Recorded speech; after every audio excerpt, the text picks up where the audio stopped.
Since the dawn of the Industrial Revolution, the steady mechanization of the workforce has incited controversy and protests in certain industries.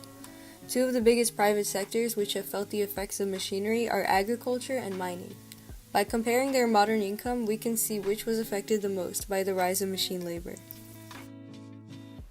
Our first test will be a two-sample t-test of the mean income of these two industries. The null hypothesis is that there is no difference in the average total income produced by the private agriculture and mining industries. The alternate hypothesis is that there is a difference in average total income produced between the private agriculture and mining industries. First, let's check conditions.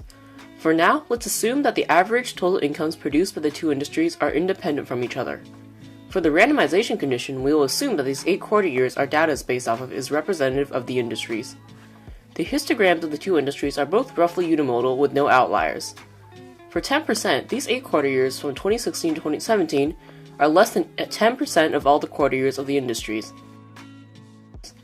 The mean and standard deviation for the agriculture industry is 131.2 and 10.7, and for the mining industry it is 127.7 and 19.6.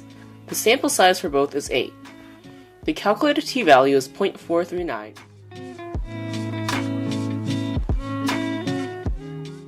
which results in a p-value of 0.6793 when there are 7 degrees of freedom. Our conclusion for this test is that with a very large p-value of 0.6793, we fail to reject the null hypothesis.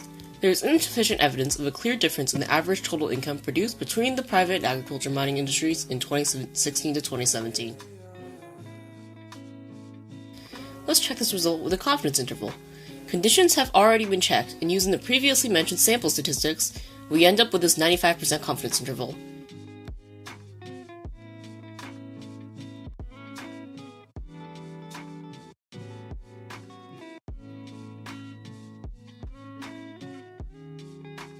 We are 95% confident that the total income annually produced by the private agriculture industry is between $13.92 billion lower to $20.85 billion higher than the amount produced by the private mining industries in 2016 and 2017.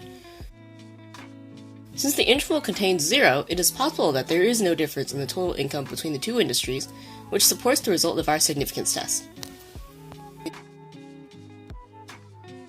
Natural disasters may affect these two industries differently, so we decided to do a paired t-test by year for only the year 2016.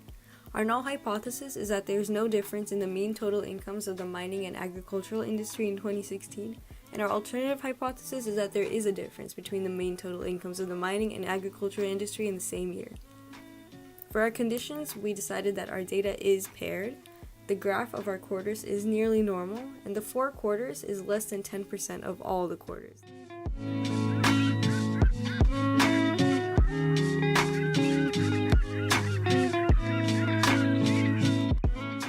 The mean and standard deviation of the difference is 28 and $8.05 billion, and the sample size was 4.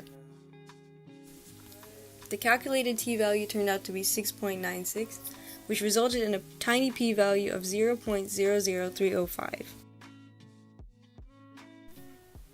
With a tiny p-value like 0.00305, we decided to reject the null hypothesis because there's sufficient evidence of a significant difference between the two annual incomes in 2016. And after calculating a separate 95% confidence interval, our results were that we were 95% confident that the total income for the year of 2016 was between $21.27 and $34.73 billion higher for agriculture than mining. And this interval supports our results for our second t-test, since 0 wasn't between the two values. The large p-value of 0.6739 indicates that there is little or insufficient evidence of a notable difference between the incomes of the private agriculture and mining industries in the 2016 to 2017 time period. This p-value indicates that these industries have similar incomes.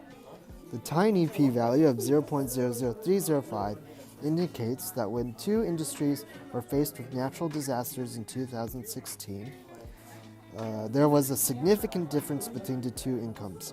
Our 95% confidence interval for 2016 natural disasters indicated that the agriculture industry was more survivable and adaptable in the face of difficulty.